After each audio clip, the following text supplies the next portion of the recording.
तो सबसे पहले आप सभी का स्वागत है फिर से हमारे चैनल गाइडलाइन कोचिंग सेंटर पे। हमने पिछले क्लास में कबीर के पद की जो साखी थी क खंड, उसे हमने पिछले वीडियो में हम लोगों ने पूरा अच्छे तरीके से बढ़िया से समझ लिया था।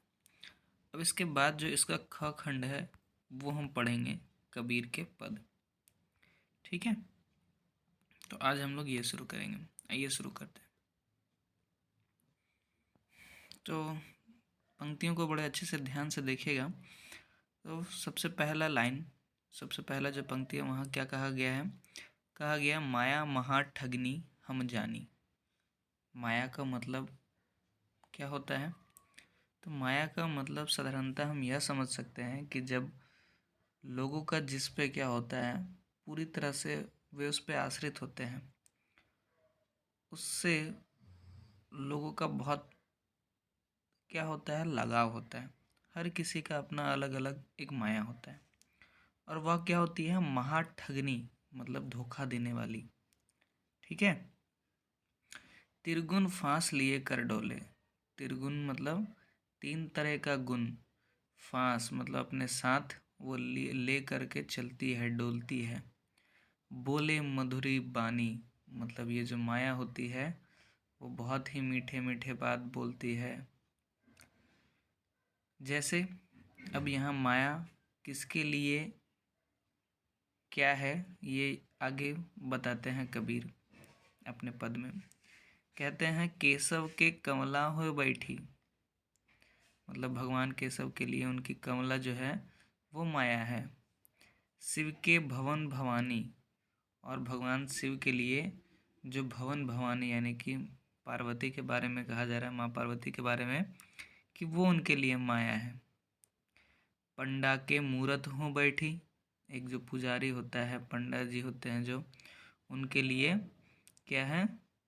तो मूरत, क्योंकि वो मूरत से उन्हें पैसा पूजा करते हैं उनके, उसके बाद उनका घर संसार पूजा का पाठ करने के बाद चलता है।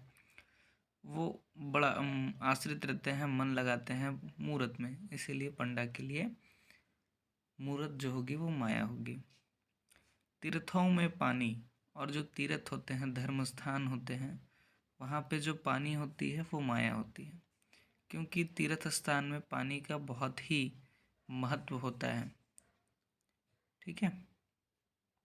अब इसके बाद देखते हैं। जोगी के जोगिन हो बैठी, राजा के घर रानी, मतलब एक जोगी का माया उसकी जोगनी होती है, और राजा के घर में जो माया है वो उसकी रानी है।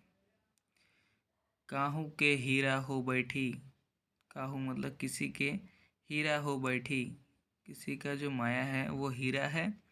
तो काहू के कौड़ी कानी, कौड़ी मतलब जो हम लोग कौड़ी जानते हैं, वो जो कौड़ी रहते हैं वो भी क्या है? वो भी किसी के लिए वही माया है। मतलब ये हीरा मतलब बहुत ऊंचे स्तर के लोगों के बारे में बताया है जो बहुत पैसे वाले होते हैं, और कौड़ी जिनके पास पैसा बहुत कम होता है, मतलब गरीब जो होते हैं उनके लिए कहा गया कि उनके लिए माया वही चीज़ होती है। भक्ता के भक्तिन हो बैठी, जो भक्त होते हैं उसके भक्तिन माया है।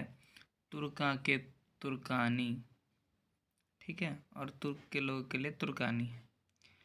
कहे कबीर सुनो भाई साधु, कहते हैं कबीर सुनो भाई साधु, मतलब सभी से यह सब अकथ कहानी।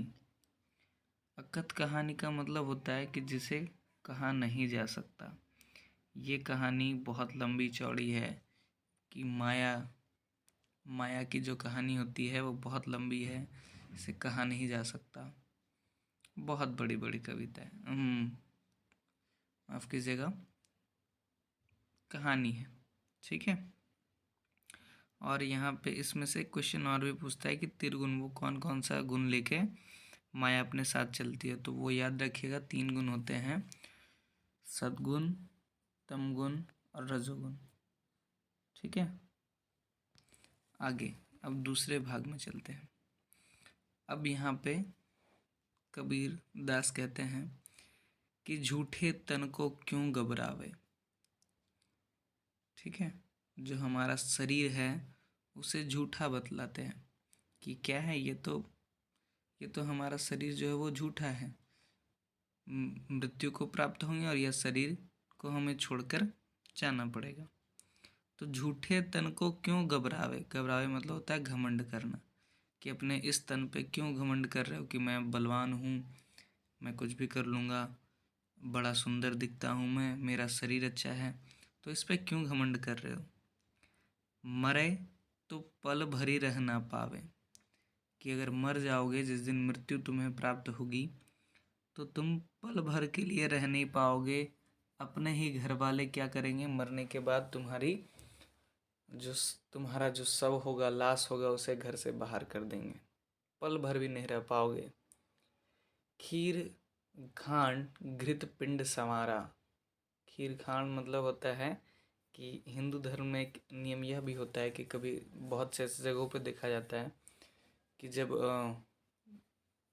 घर में किसी का मृत्यु होता है तो दाह संस्कार के बाद उस समय जब एक नियम यह भी होता है कि गर्म लोहे से सांड को वो घृत लगाया जाता है, दाग दिया जाता है। इसीलिए बोलते हैं खीर खांड घृत पिंड सवारा, मतलब पिंड दिया जाएगा, बस उतना ही। प्राण गए ले बाहिर जारा, मतलब जैसे ही प्राण जाएंगे बाहर ले जाएंगे और जार दिए जाओगे, मतलब जला दिए जाओगे। ठीक है। उसके बाद जिन्हीं सिरी, मतलब जो सर को, रची रची मतलब बहुत सवारते हो तुम बार बार, बांधत पागा, बांधत मतलब बांधते हो, पागा मतलब पगड़ी, जिन्हीं सिरी जो सर में तुम बार बार रच रच के बढ़िया बढ़िया से, बांधत पागा मतलब पगड़ी बांधते हो, 100 सिरु वही सिर को, चंचू सवारी हैं कागा, कागा मतलब होता है कौआ। ठीक है। सवारी हैं मतलब सजाएंगे, और चंचू मतलब अपने चोट से मतलब चोच मारेंगे जब मर जाओगे तो उसके बाद। हाड जरे जैसे लकड़ी झूरी, हाड मतलब हड्डी, जरेंगे मतलब जलेंगे, जैसे लकड़ी झूरी मतलब पतला लकड़ी, झूरी कहते हैं पतले लकड़ी को, वो जलेगा, वो जैसा जलता है वैसे तुम्हारे हड्डी जलेंगे।